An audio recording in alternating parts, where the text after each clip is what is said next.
Être jumeau est merveilleux. En tout cas, c'est ce que vous diront probablement la plupart des jumeaux. Il se crée dès le tout jeune âge un lien très fort, presque indestructible.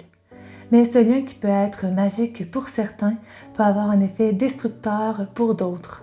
Quand les deux C, comparaison et compétition, entrent dans la partie et viendront tôt ou tard, comment garder la tête hors de l'eau? Comment est-il possible de se forger une identité face à notre double? Comment est-ce possible de survivre lorsque les deux jumeaux ne peuvent vivre avec ou sans l'autre?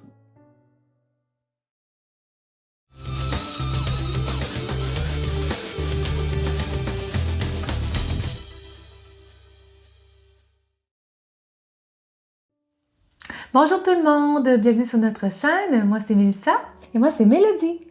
L'histoire qu'on a pour vous aujourd'hui peut être assez difficile à entendre parce que c'est l'histoire de deux jumelles qui s'empêchent de vivre pleinement leur vie à cause de leur sœur et de deux parce qu'elles sont toutes les deux aux prises avec une maladie qui les détruit à petit feu.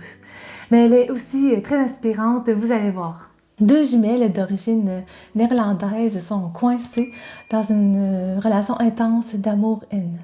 C'est malheureusement ce qui se produit quand deux jumeaux ne peuvent se dissocier de l'autre émotionnellement et quand la comparaison et compétition viennent prendre toute la place.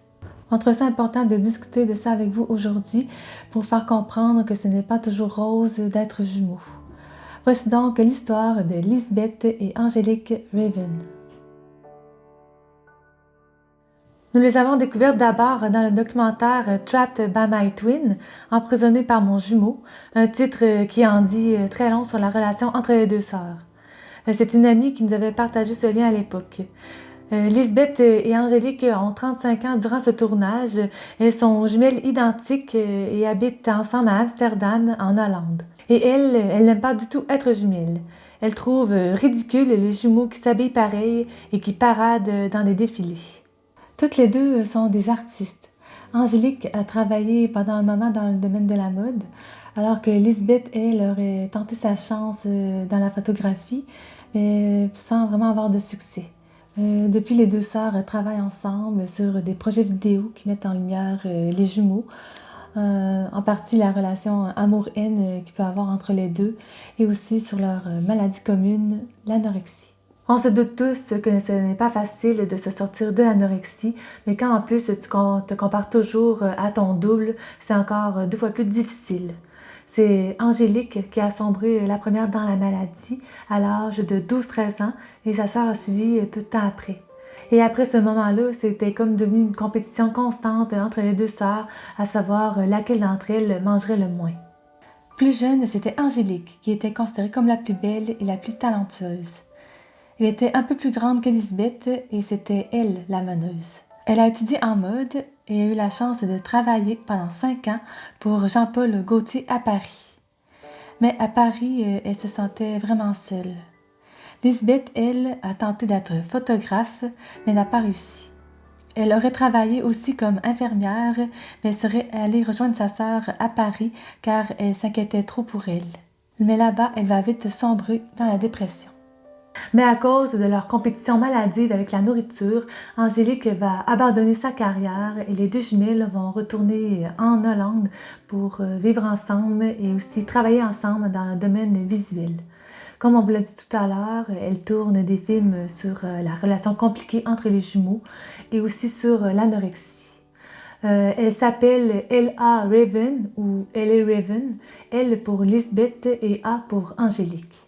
Mais le poids d'Angélique chute dangereusement après leur départ de Paris. Elle ne pèse plus que 29 kilos. Et si Lisbeth n'aurait pas été là pour elle, elle aurait pu mourir. Car à l'hôpital, elle refuse de manger, mais elle accepte de manger seulement en présence de sa sœur. Les deux jumelles vont alors sceller un pacte, c'est de toujours manger ensemble. Et la situation va vraiment s'améliorer pour Angélique, qui va reprendre assez rapidement du poids. Mais pour Lisbeth, la vie se complique. Elles se disputent tout le temps et la nourriture est leur principal sujet de discorde. Chaque repas devient compliqué. Elles doivent acheter de la nourriture facile à séparer, comme des soupes et des cubes de jambon déjà coupés pour pouvoir plus facilement les compter. Et Lisbeth, qui est en charge de séparer équitablement la nourriture, doit vérifier si ces bouts de jambon ne sont pas difformes, qu'un morceau n'est pas plus gros que l'autre. Vous voyez le genre de complexité qu'elle s'impose? Et bien souvent, Angélique n'est pas d'accord avec elle et cela crée des disputes interminables. Et les deux jumelles n'ont tellement pas confiance une envers l'autre qu'à la fin des repas, elles échangent leur assiette et leur bol pour racler de la fourchette et de la cuillère ce que leur sœur n'a pas mangé et lui redonner. À un certain moment dans la vidéo, on voit Lisbeth préparer 2 cuillères de nourriture. Ça ressemble à de la viande avec des lentilles. Et lorsqu'elle les met dans leur bouche, une petite lentille tombe de la cuillère d'Angélique et atterrit sur la table. Et cela provoque une nouvelle querelle entre les jumelles qui disent que la lentille ne leur appartient pas et appartient à l'autre. Elles vont même demander au caméraman qui est là pour filmer le documentaire de revoir la séquence afin de rectifier la situation. Parfois, les querelles sont si intenses que pour un seul millilitre de vin, de moins ou de trop, parce qu'il y a une qui dit qu'il y en a moins et l'autre dit qu'il y en a plus, bien, les deux refusent de manger tellement elles sont fâchées l'une contre l'autre. Elles séparent même en deux une simple miette de chip. Au restaurant, elles partagent leurs plats et mesurent leurs fourchettes ou cuillères à l'œil pour manger exactement la même chose. Pareil pour les boissons. Elles se font même bannir de plusieurs restaurants à cause de leur manie bizarre. Et l'épicerie devient un enfer. Elles doivent choisir ensemble ce qu'elles vont manger. Elles se disputent constamment et utilisent même un bout de papier qui décidera qui aura le dernier mot sur ce qu'elles mettent dans le panier. L'une cache un bout de papier dans l'une de ses mains et l'autre fait un choix. Celle qui a le bout de papier décide, ça ressemble à peu près à quelque chose comme ça. Et si l'une d'elles aime manger quelque chose et pas l'autre, elle doit faire des calculs. Exemple, Angélique doit boire tant de millilitres de vin si Lisbeth veut manger une crème glacée. Dans leur relation, c'est maintenant Lisbeth qui domine. Elle est en meilleure forme physique et elle est moins atteinte par la maladie que sa sœur. Angélique a même perdu 10 cm en hauteur dû à une fracture de sa colonne vertébrale causée justement par l'anorexie. Elle est maintenant plus petite que sa sœur et elle souffre vraiment d'un gros complexe d'infériorité par rapport à ça. Par contre, même si Lisbeth est moins dépendante de sa sœur, sa santé est quand même fragile. Un jour, elle est tombée dans la rue et son os de jambe s'est brisé à plusieurs endroits. À l'hôpital, les médecins ont même comparé sa peau et ses os à ceux d'une vieille dame. C'est vraiment intense les dommages et les problèmes que peuvent entraîner cette maladie. Hospitalisée, Lisbeth va se filmer tous les jours en train de manger, mais privée de sa jumelle, Angélique, elle, ne mange pas. Et cette pauvre Lisbeth est confrontée à un immense dilemme. Elle voudrait vivre sa vie, rencontrer un homme et avoir des enfants, mais elle sait que si elle laisse Angélique, il est possible que sa jumelle ne survive pas. Et ça la ronge. Elle se sent prisonnière de la maladie que sa sœur leur impose. Dans le documentaire Trapped by My Twin, tourné en 2007, les deux acceptent d'avoir une consultation avec un spécialiste.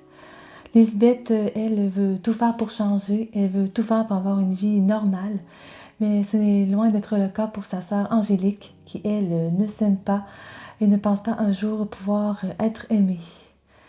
Par contre, les deux acceptent à la fin du documentaire de suivre un traitement en Hollande. Leur cas nous touche particulièrement car Lisbeth et Angélique sont prises dans un cercle vicieux. Ensemble, elles font de leur vie un enfer, mais elles ne peuvent pas non plus vivre séparément. Comme Lisbeth le dit si bien à la fin du documentaire, un alcoolique en traitement et même après son traitement ne peut plus toucher une goutte d'alcool, mais quand le problème c'est ta jumelle, ben, tu ne peux pas te dire « je ne la verrai plus jamais ». Et si le cas des jumelles Raven nous touche particulièrement aussi, c'est parce que Millie et moi, on a failli passer par là à l'adolescence, quand on était plus jeunes. Ça s'est passé durant notre adolescence, parce que quand on est ado, on grandit, on mange plus, c'est parfaitement normal. Notre père, qui était vraiment un grand farceur, aimait nous taquiner, surtout devant les gens, en disant qu'on mangeait maintenant comme deux hommes. Et à force d'entendre ça, on a commencé à le prendre personnel. Donc, on s'est dit, bon, on va manger moins, on va maigrir. Puis en faisant ça ensemble, ben, on a commencé à se comparer l'une à l'autre. Puis chaque repas était rendu une source de disputes, de chicanes, de savoir qui mangeait le moins, qui mangeait le plus. Puis c'était vraiment rendu un enfer. C'est notre mère, au bout d'un certain temps, qui s'est inquiétée sur notre poids. Elle trouvait qu'on avait vraiment beaucoup maigri et même nous, on était vraiment fatigués de vivre comme ça. Ça a juste duré quelques mois et on était tellement fatigués qu'on a décidé de tout arrêter et de prendre une vie normale.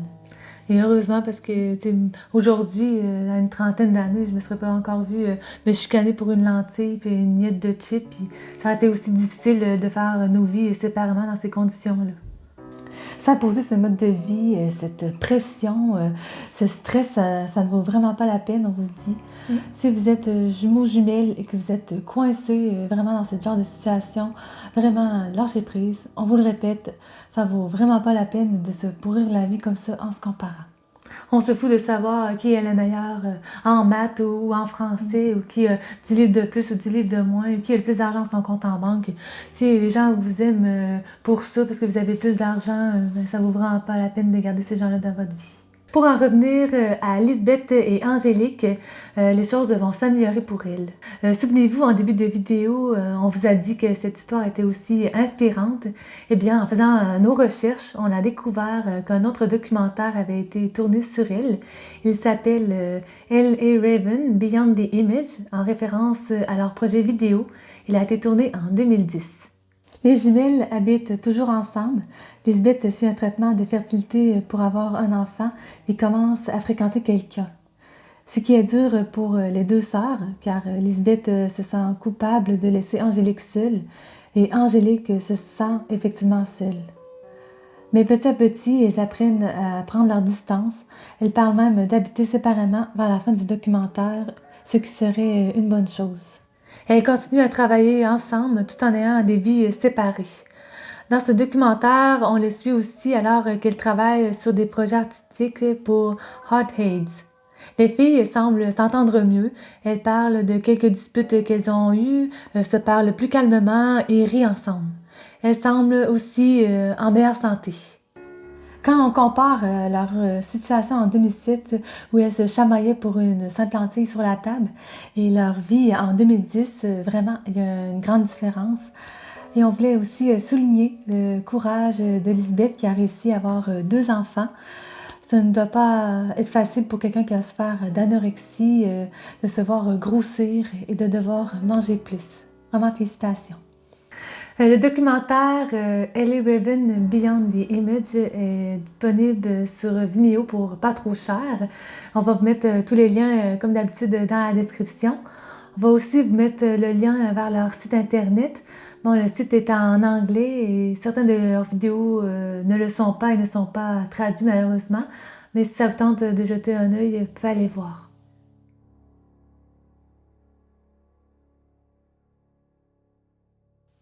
On trouve ça vraiment dommage que dans ce genre de situation, certains jumeaux en viennent à se détester et à ne plus vouloir être ensemble. En tout cas, on espère que les jumelles Raven vont bien. Et le fait que 2 jumelles comme elles, qui étaient prisonnières l'une de l'autre, peuvent s'en sortir, nous montre que tout est possible avec beaucoup de détermination. Ce ne sont sûrement pas les premières jumelles à passer par là et ce ne seront malheureusement pas les dernières. Beaucoup de jumeaux jumelles se retrouvent coincés dans ce genre de situation malsaine. Si c'est votre cas, vous pouvez nous écrire sur nos réseaux sociaux. On va tenter du mieux possible de vous aider. Parfois, juste d'en parler, ça libère, ça fait du bien. Sur ce, portez-vous bien et on se voit dans une prochaine vidéo. Bye!